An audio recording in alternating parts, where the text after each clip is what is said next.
All right, welcome everybody to AP Bio Unit 5, Topic 3, Mendelian Genetics, okay?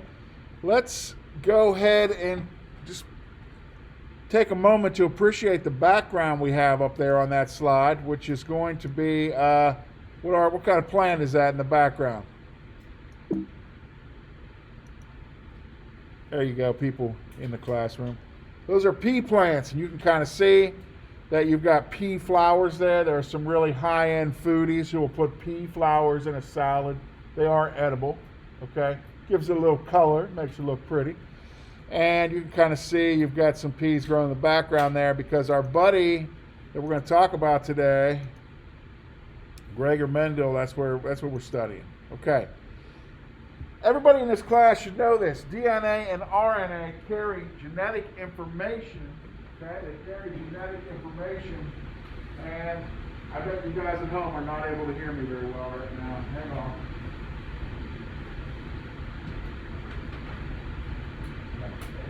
I got too many things going on.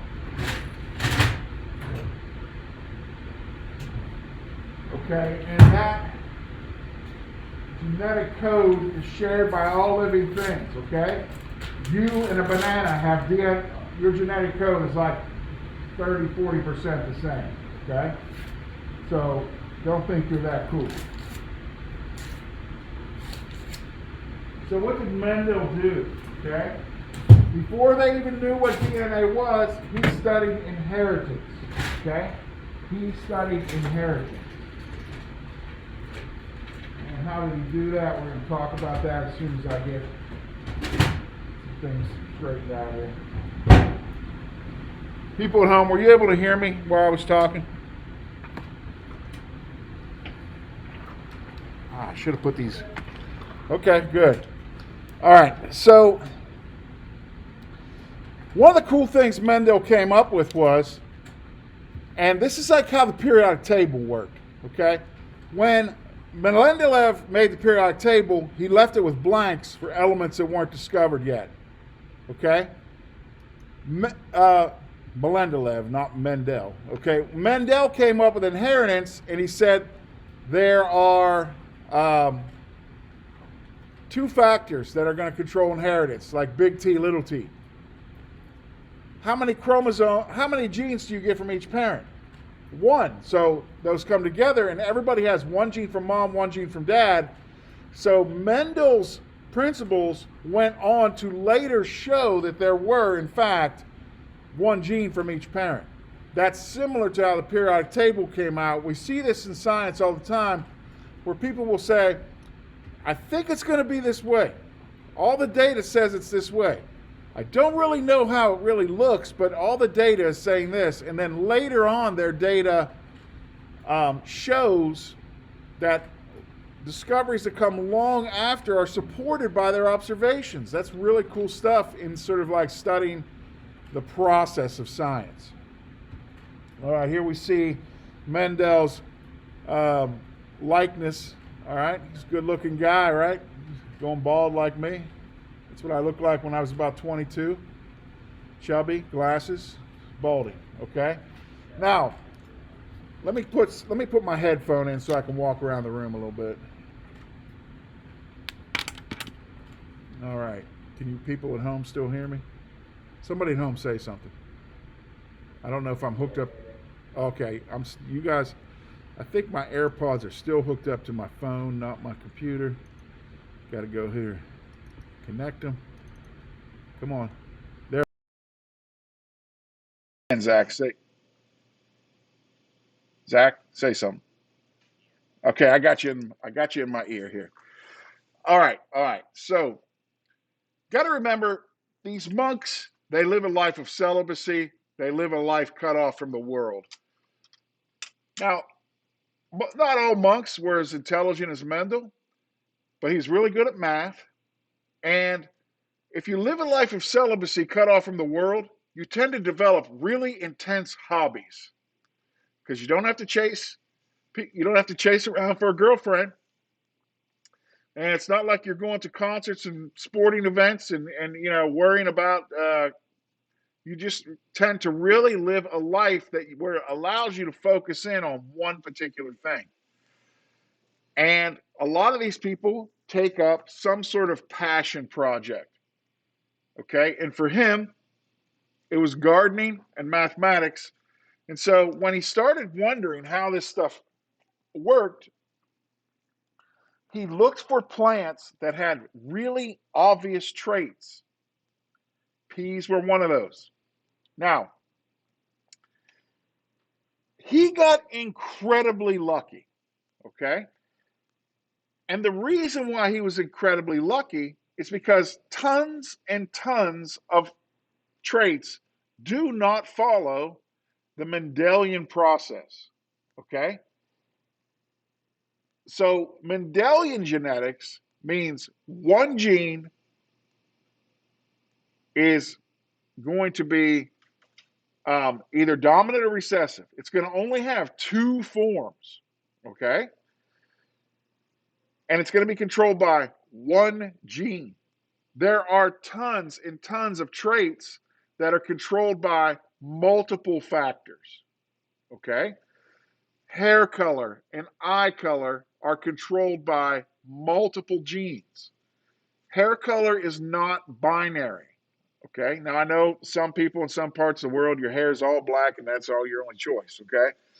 But where there is variation in hair color, it is not binary. Okay? Which means like there isn't one gene for blonde or brown and all that sort of thing.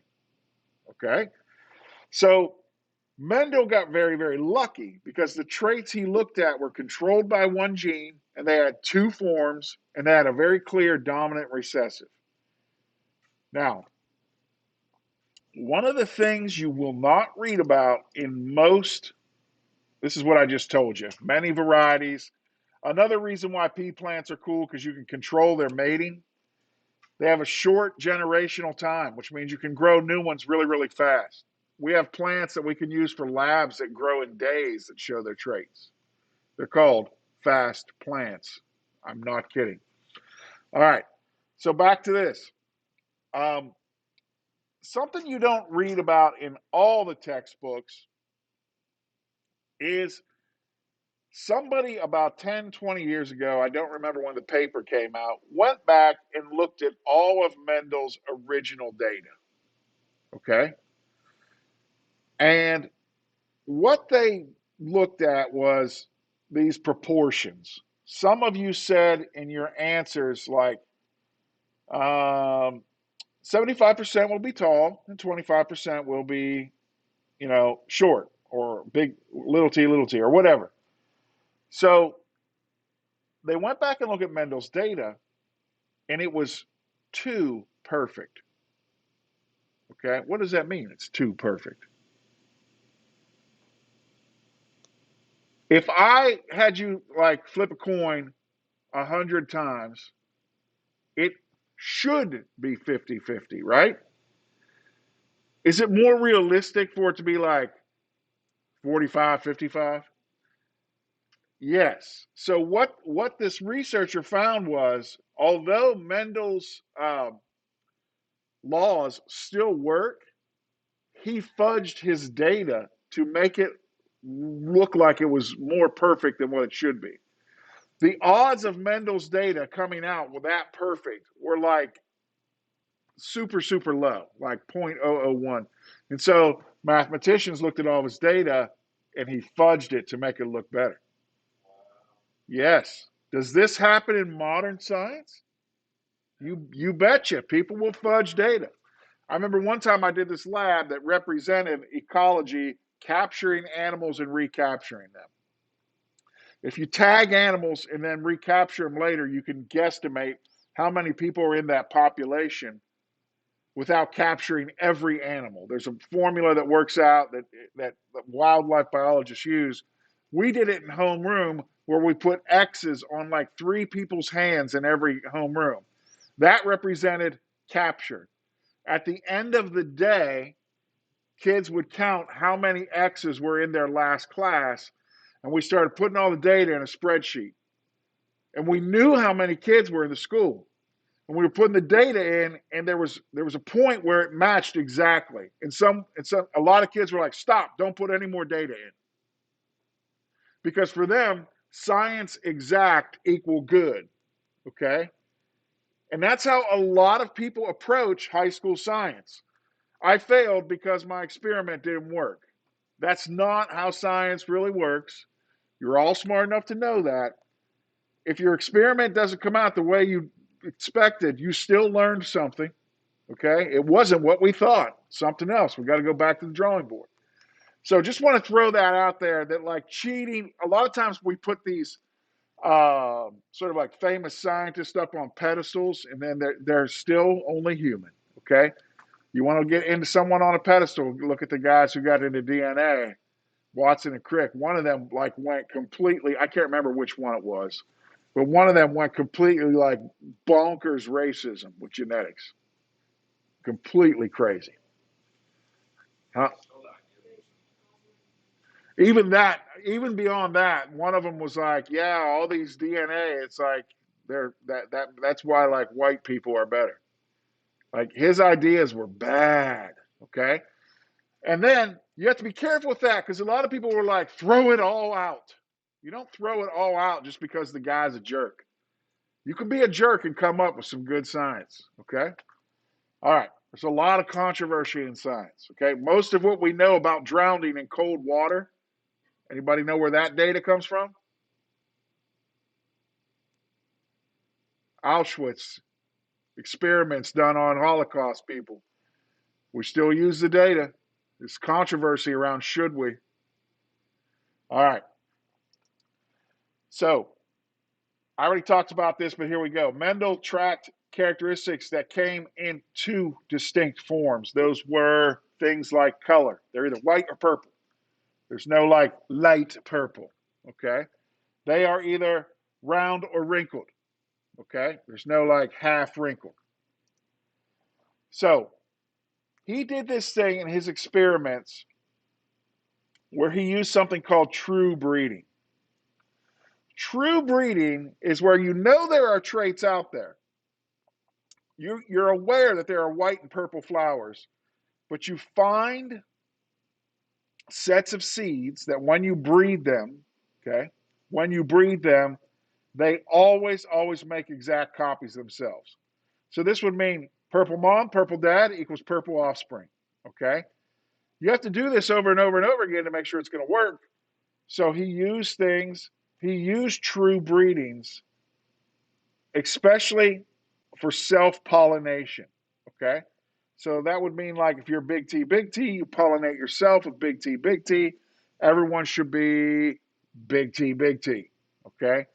So when we say true breeding, we usually mean same, parents are the same as the offspring. There will be terms used in your, getting ahead of myself.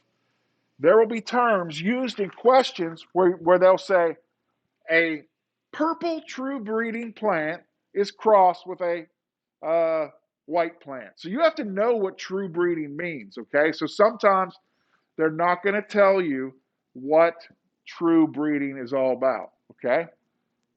Everybody good? Oh,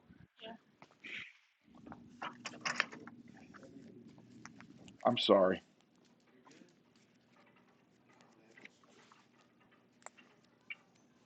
I'm going to put you in charge of this. You're going to figure out who gets what. All right. Thank you.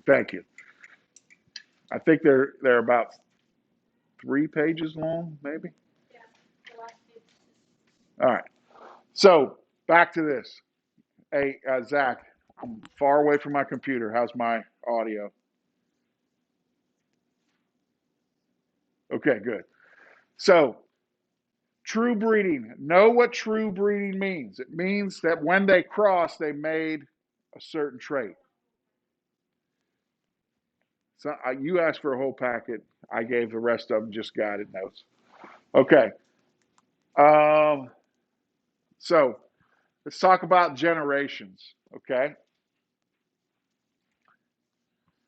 Um, we start with which is called the P generation, okay? P generation. This is the true breeding parent generation. Okay, so wait, what does that mean? That means we take one true breeder and cross it with another true breeder.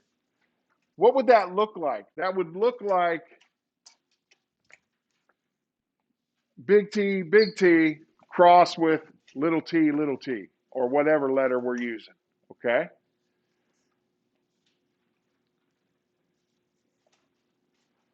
All right. All right, everybody gets a packet.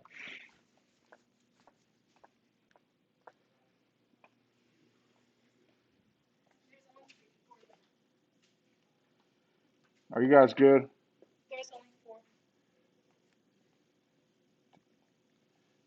Hang on, I'll see what I can do.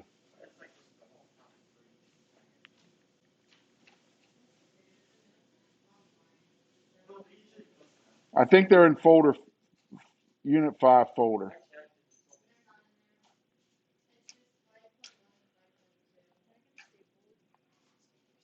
Yeah, sorry, we got a lot of housekeeping going on in house here for people at home. Be patient with us. All right, I like being over here better.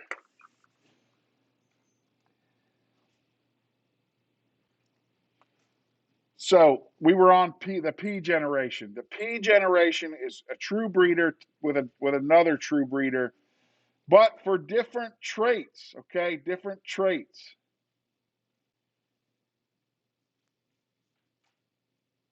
Now they call the first generation the F1. What does that even mean? That means first filial. Okay, that really means son or daughter. Okay, if you have a filial relationship, it's like a parent-child relationship. Okay. Does somebody need another copy? I can hit print. Okay. Sorry. Everything gets sloppy when you're doing three things at once. So in this case, a true breeder crossed with a true breeder gives, we have purple and white, and we get purple. Which trait's dominant? Purple.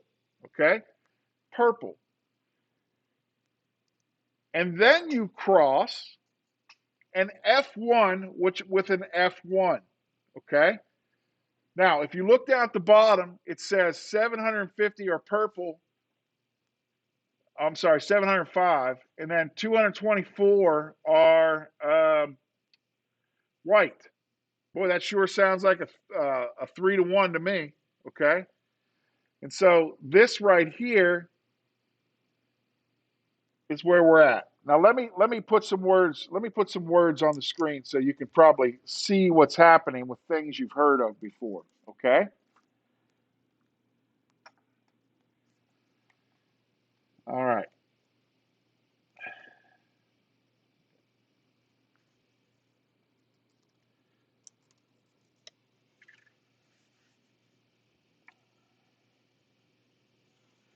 So what happened here? Here's what happened. Let's go with uh, let's go with big T, little t on this. Okay. These are going to be all.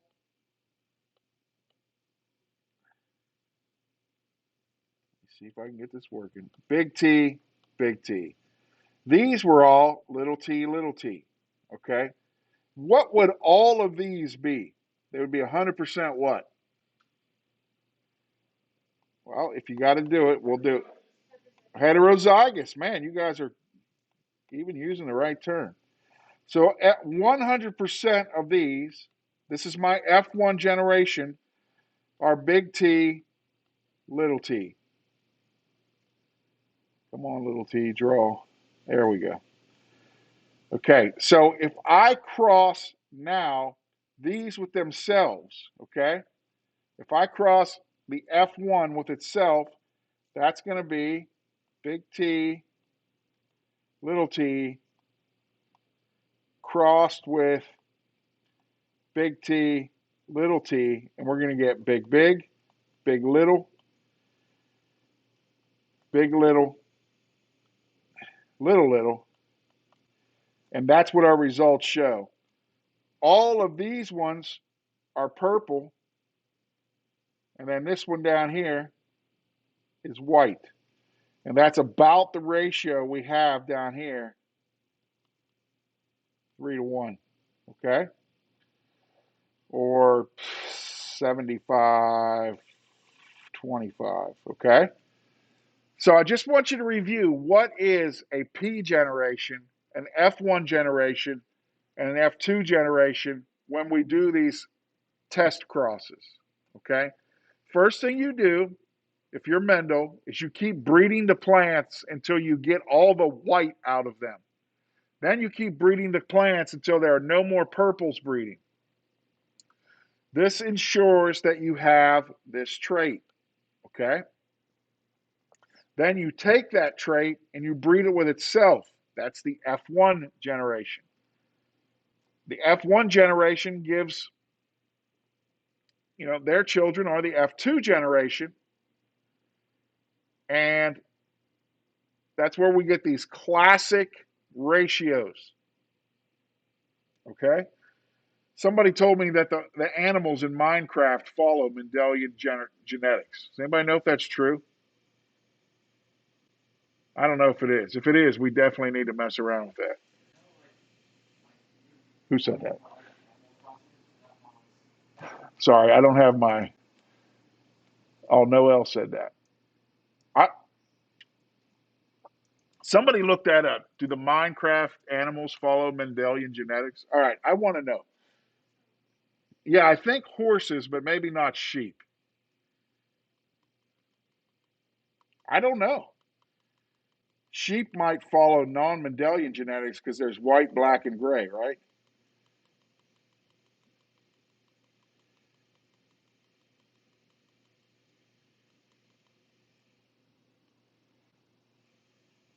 All right. It'd be fun to do some experiments, okay? We'll put it in creative mode and see what we get. Maybe we can make a lab out of that. All right. So, Punnett squares, something that I know you've seen before, but we're going to review them for those of you that forgot or weren't paying attention that day. Okay. In Punnett squares, as I just showed you, capital letters are the dominant trait. And now listen, I like to use capital letters that are like obviously different. Like big S, little s is really hard for some people. So let's try to use things like that. Okay. So when you pick these, avoid the ones that are like super the same. What other letters would it be? C's. T's are okay. B's are definitely different. V's, yeah. Okay, so we've listed a few. K's are you could probably pull off but you might see them written in textbooks anyway. But I personally try to avoid them. Okay, so everybody knows this stuff. It's just a review. Can I go? Okay. We get an answer on the Minecraft.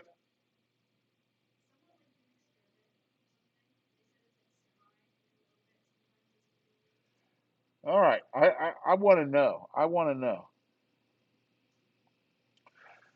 All right. Some more vocabulary. Homo means same. Okay. So homozygous just means that they are, if one's a big A, the other's a big A. If I say it's purple, back to our original example, if I'm like, it's purple, homozygous, that's going to be big T, big T. Okay. All right. Heterozygous, they're different. Now, if you follow genetics grammar, we never really talk about this, but we almost always try to write capitals before lower cases. Like, don't make your Punnett squares like this, little a, big A. It'll work. It'll work, but it's harder for us to read if we, okay? It's almost like math, like XY is the same as YX.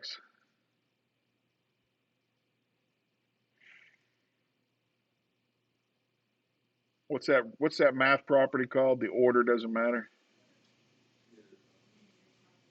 Commutative property?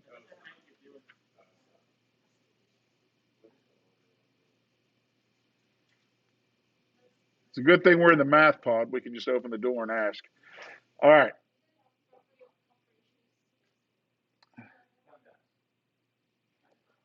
That's order of operations.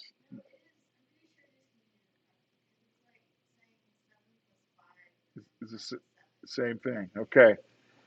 All right. We're going to check on that later. Boy, I'm getting all over the place today. All right. The genotype is what are the letters. The genotype is what are the letters. And we probably ought to start calling the letters alleles. Okay? Alleles.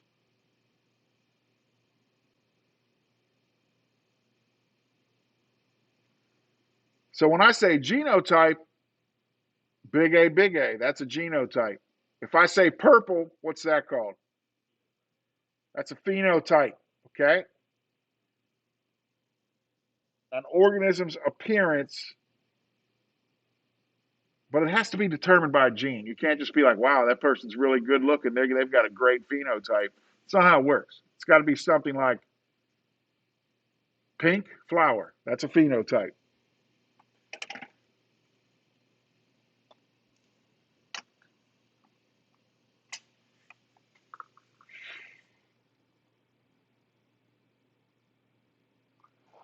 All right, everybody at home still with me? I'd love to have a we're good or something like that in the chat. Just let me know you're live. Happy to.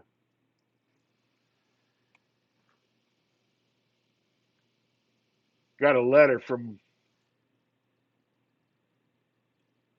my son's school about kids disappearing during their Zoom meets, and it really made me think. Okay.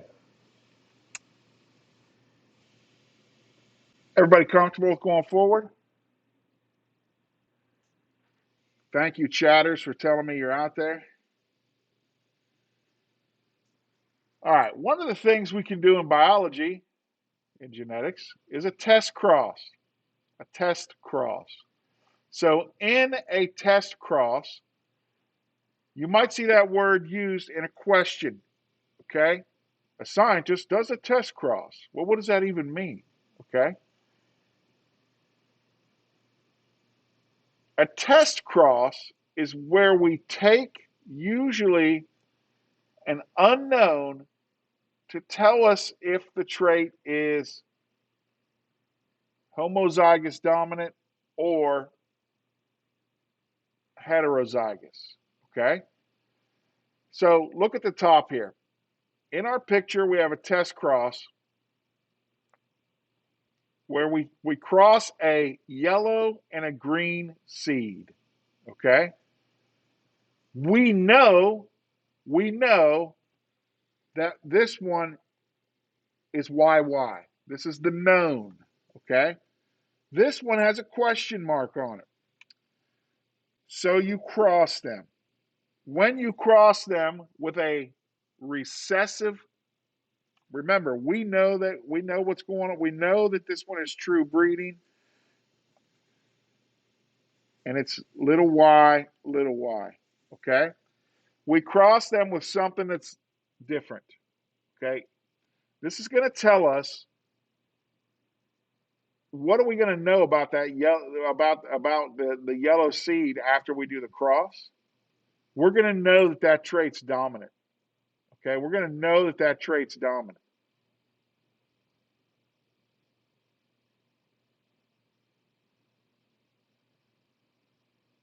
So in the first test cross, we know that this question mark is big Y. Okay? In the second test cross, we know that that yellow seed is big Y, little y. Can you see the reason the results show up this way? Okay, I'm trying to avoid using the word Y. Can you see the reason the results show up this way? It's possible for, if you're yellow, you could either be big Y, or big Y, little y. How do you figure out what it is? Is it this one or is it this one? You cross them with a recessive known. Now I'll tell you what the parent is.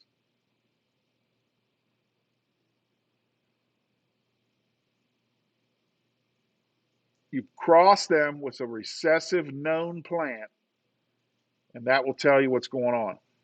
Why do you cross them with a recessive known? What is the only thing recessives can be? Two littles. So if you take a green seed and you pick it up and you're like, it's got to be little, little. So that's what I'm going to use for my test cross. What if I pick up a big handful of yellow seeds? What could they be? It could be hetero, or they could be big, big, or they could be big, little. And so if you cross it with a random yellow, you're kind of like, well, I don't know what this is. Let me ask you this. You pick up a green seed, do you need to test it? No, you know what it is. Okay? So when you do a test cross, you usually use some sort of heterozygous recessive to find out if that seed was big little or little little. Everybody okay? The terminology is what gets people. Everybody can do Punnett squares, but when someone says a scientist does a test cross, everyone goes, what's a test cross? Okay? So you got to know these terms to get through this. All right. Clear my slides.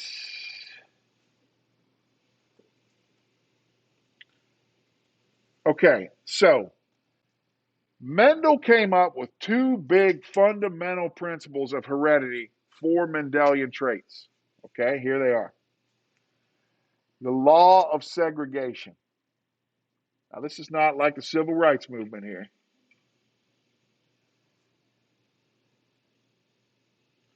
And the law of independent assortment.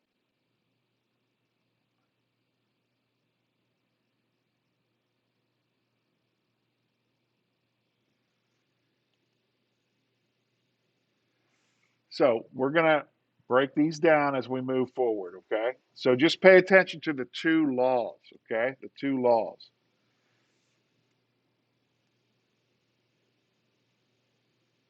Don't want to get into them individually right at the moment. Okay, so was that too fast? People at home, people in house? No? Okay. Here's some of Mendel's discoveries. Okay. Mendel noticed that the cross between true breeding purple and white. Wait, now let's stop there for a minute. You just heard a term, true breeding purple. What's a true breeding purple's genotype if we're going to use T's?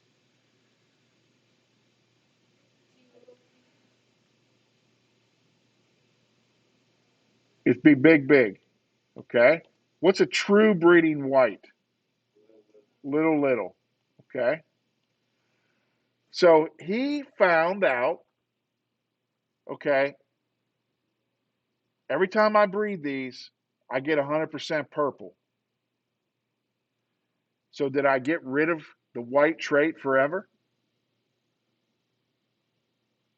Now listen, no, no.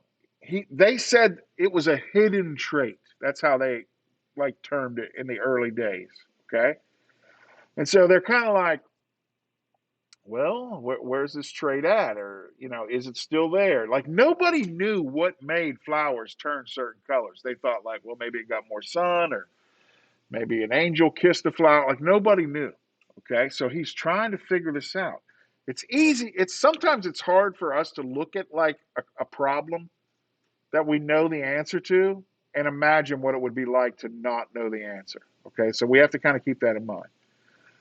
So, if you cross purple and white flowers and you always get purple flowers, that's like a thing. That's like a discovery. That's like noticing something's going on here. And remember, it only happens with certain purple and white flowers. Okay? If this wasn't a true breeding flower, if it wasn't big T, we wouldn't get this. You guys know that. So he didn't really understand what was going on until he did this thousands and thousands of times. We know that this thing is big T, little t, and the white is still there. It's just recessive. So when he crossed them again, he would get this down here.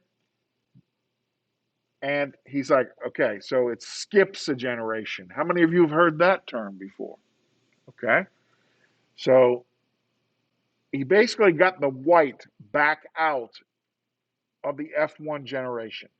And his question was, how could this happen? I got rid of all the purple. I'm sorry, I got rid of all the white, and now the white is back. How is this possible? Well, he knew after seeing this thousands and thousands of times that white must be in this generation right here. White is in there, but it's not expressed. It kind of skips a generation. So that was a very big deal. All right. So he came up with this idea that purple is somehow more powerful than white. Okay? He knew that both of them were there, but the purple was stronger, and we started using the word dominant. Okay?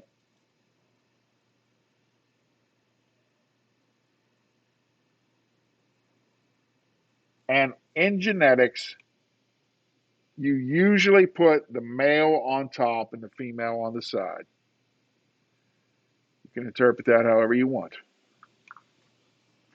Usually, we put the male on top and the female on the side. So you can kind of see the male symbol here and the female symbol.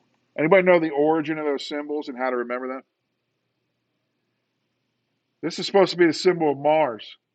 It's a shield and a spear. Okay? Mars is always considered like masculine. This one's kind of like from another time, but the female symbol is supposed to be a hand mirror.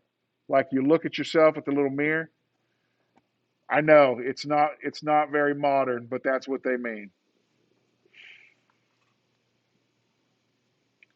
All right.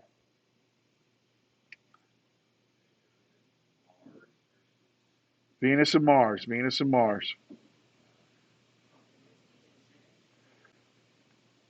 What's Venus? Female symbol. God of war, goddess of love. All right.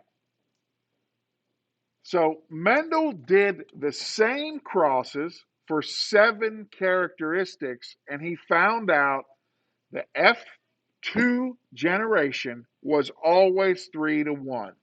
This is where he got ultra lucky. Okay? 7 traits, easy to see, in one organism that always follow these Mendelian rules. Home run for science. Okay?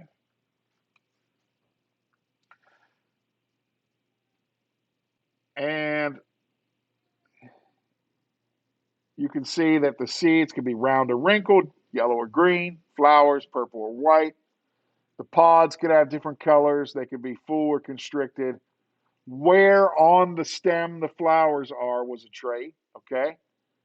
Axial means sort of along the branch, and terminal means at the end. Okay. And the plants were tall or short. Okay. So by doing this with all these different traits, the cool thing is he could do multiple traits on one plant, so he could do like 7 experiments at once. This is a big deal, okay, for him. If he would have picked something like, I don't know, carrots, this wouldn't have worked, okay?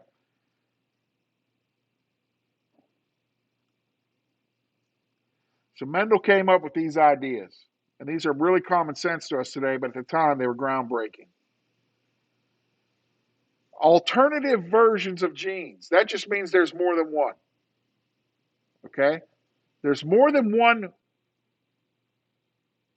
factor in his view, because he didn't know what DNA was. He just knew there was something. There's more than one gene, okay? And for him, there was 2 versions of every gene.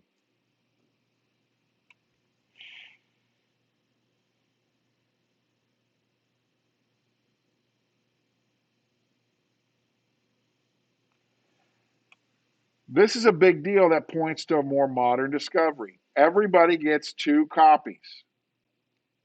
And he figured out that one came from each parent.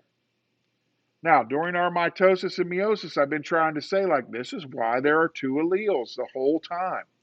This is why you get one gene from mom and one gene from dad.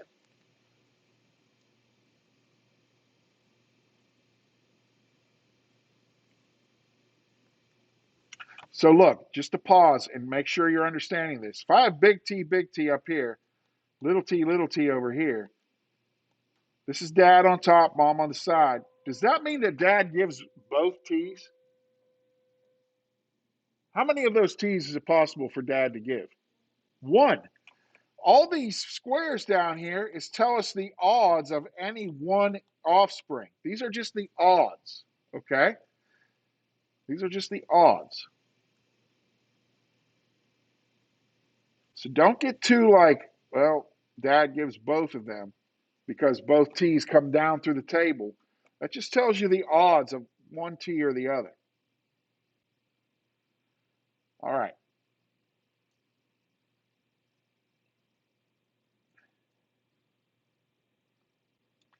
If 2 alleles at a different locus, I want you to think of that as location. If 2 alleles at a location are different, okay? If you have a big T and a little t, if they're different, they're heterozygous. If 2 alleles are different, the dominant allele is going to be the one that's expressed, and the recessive allele will not show up.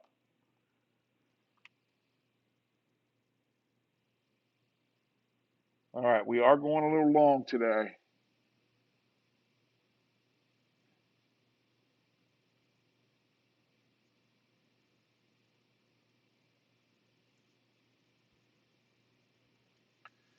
Okay, I'm going to jump to the next one if everybody's comfortable. Everybody at home keeping up? Okay, Noel, you good? You're one of my people who's not afraid to tell me.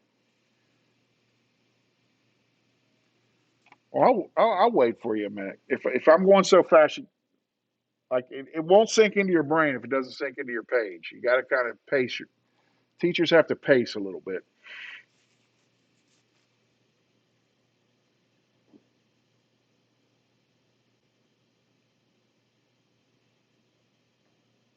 Okay. Next concept,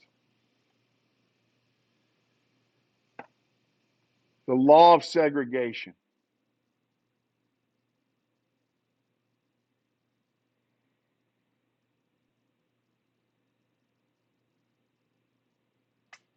Okay, if there are 2 alleles for the same trait, they separate and they end up in different gametes. That's what I just told you on that table.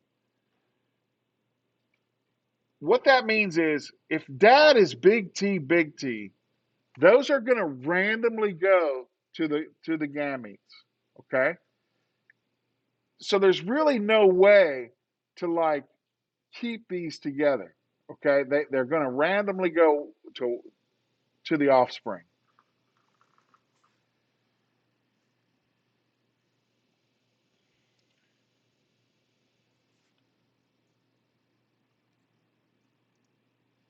All right. Sorry about that, people at home or people in class.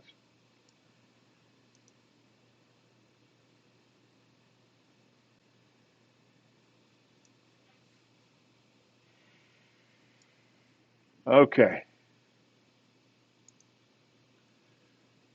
let's take a look at this. Body cells are diploid, and they have two copies of each chromosome. This is all why we did mitosis and meiosis first. The alleles are alternative version of a gene, okay? For height, it's either going to be tall or short. So the chromosome from one parent is tall and from the second parent is tall. We would say that these plants are homozygous dominant. I think tall is dominant for tall. Okay. We would say, sorry about that. We would say these plants are heterozygous for what the peas are going to look like. Are they smooth or are they wrinkled?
All right. I'm going to go ahead and move forward. Here's an example of the law of segregation. All that this is a big picture to just show that like it's random on which one of these goes where. Okay, we can't control that. There's like here. I don't like this one because it's instead of big and little, it's colors. But we can't really control which color goes where.